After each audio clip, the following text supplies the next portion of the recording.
Welcome to today's Explainer. If you are the kind of person who loves getting right down to the absolute core of complex health mysteries, well, you are in the exact right place. Today we're exploring a deeply personal and honestly just a fascinating medical account from Dr. Bruce Kaplan. He's a former dentist and chiropractor who has spent the last 45 years living with and meticulously investigating his own multiple sclerosis. For decades, he's been trying to solve the mystery of his diagnosis, but recently, his investigation took a massive pivot, and it led to this profound realization about where chronic disease actually comes from.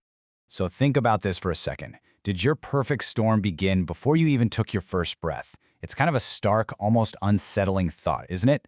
Usually we trace an illness back to the weeks or maybe the years, right before a diagnosis. But what if the groundwork for a chronic, lifelong illness was actually laid on day one? Or, wildly enough, even before day one? That is the exact paradigm shift we are going to unpack for you today. Section 1. The Unanswered Question, a 45-year investigation. Section 2. The Overflowing Bucket, Toxic Burdens. Okay, let's dive right into this. For 45 years, Dr. Kaplan carried this massive, unanswered question. After being diagnosed with MS back in 1987, he used his clinical background to just tear into his own medical history. He was desperate to understand why his immune system suddenly turned on his own nervous system. To really grasp his journey, I want you to imagine a literal bucket inside you. Throughout life, it slowly fills up with toxic burdens, stress, immunological challenges, you name it. And eventually, one more drop just makes the whole thing overflow into chronic disease. Well, Dr. Kaplan's bucket was taking on some seriously heavy drops. We're talking mercury leaching from amalgam fillings, a history of Epstein-Barr virus, poor nutrition fueled by a pretty severe sugar addiction, and the intense chronic stress of dental school, which, let's be real, is enough to fill anyone's bucket on its own. And uniquely for him, because of galvanic current in his mouth, he was actually releasing that mercury at 10 times the normal rate. So step by step, all these factors were pushing him closer and closer to that 1987 diagnosis. But here is where the entire story turns. After literally decades of analyzing the what, Dr. Kaplan realized he was actually asking the wrong question. He said, and I quote, "Not what filled the bucket, but when the filling actually started." It's a massive shift in perspective, right? It totally moves the focus away from all those visible adult triggers and forces us to look all the way back to the very beginning of the timeline. Section 3. Crisis Before First Breath, an Immunological Emergency. So Dr. Kaplan was born Rh positive to an Rh negative mother. This creates a condition known as Rh incompatibility. Essentially, the mother's immune system identifies the baby's blood as foreign tissue, and it mounts a severe attack against it. The medical term for this is hemolytic disease of the newborn. Now really think about that for a second. Dr. Kaplan notes some pretty chilling parallels here. Rh incompatibility is fundamentally an autoimmune event. It's an immune system attacking what it falsely perceives as foreign, which is exactly what happens in MS, where the immune system attacks the body's own nervous system tissue.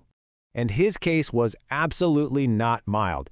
Immediately after he was born, he required 2 complete blood transfusions. 2! Just let the sheer severity of that sink in. This was a profound, life-or-death immune activation event, before his life outside the womb had even properly begun. Before a single independent breath, his immune system was already in the middle of a massive systemic battle. His original blood supply literally had to be completely replaced. His immune system was thrust into absolute overdrive on day 1. Section 4. The Inherited Burden, Fetal Exposure. But the investigation doesn't just stop at birth. Dr. Kaplan moves the narrative even further upstream to explore what was actually happening during the pregnancy itself. Because a mother and child share this incredibly intimate biological connection, we have to look at fetal exposure.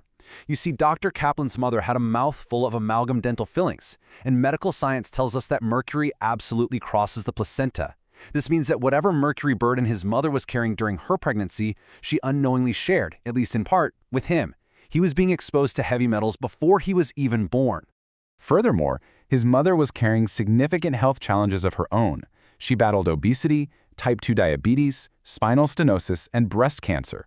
Dr. Kaplan even remembers looking at her x-rays later in his career and seeing a severely degenerated temporomandibular joint, her TMJ.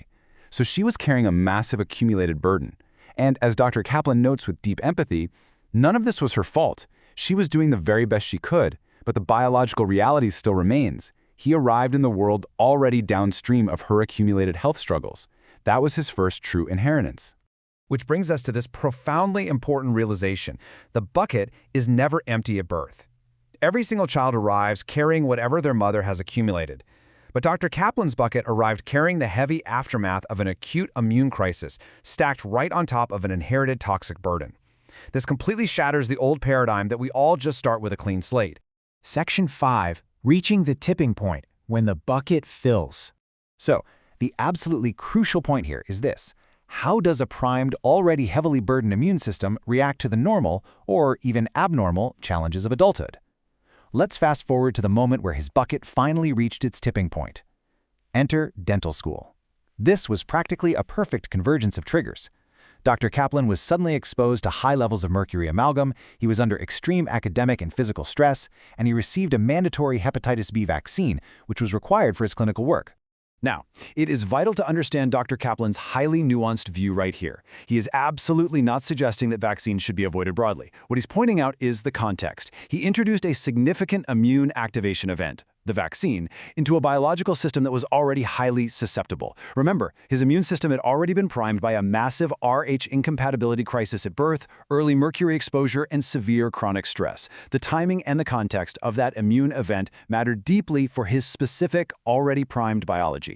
And this brilliantly illustrates the true nature of his perfect storm. It wasn't just one thing. It started in gestation with an inherited toxic burden. Then, it compounded at birth with an acute immune crisis.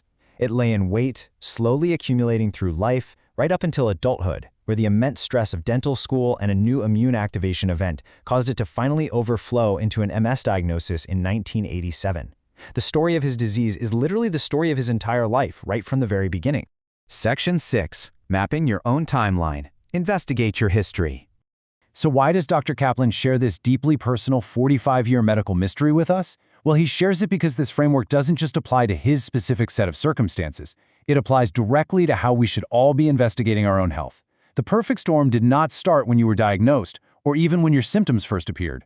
For most people dealing with chronic illness, the foundation was laid long before that, in the accumulated exposures, the vulnerabilities, and those unseen immune events of your earliest years. Dr. Kaplan empowers his community to take action with 3 exact steps. Step 1. Dig up old medical records if you can find them. Step 2. If your parents are still living, have a serious conversation with them about your birth and your mother's pregnancy. And Step 3. Use that information to map out your earliest immune events. If you want to know why your bucket is overflowing today, you have to find out when it actually started filling up. Which leaves us with this final, incredibly provocative question to chew on. Do you know what was happening in your body or your mother's body long before your symptoms ever appeared? Have you ever actually looked that far back? It's a challenging question, I know, but as Dr. Kaplan's journey shows us, finding the answer might just change how you view your entire health history. Thank you so much for diving deep with me on this explainer today, and I highly encourage you to start mapping your own timeline.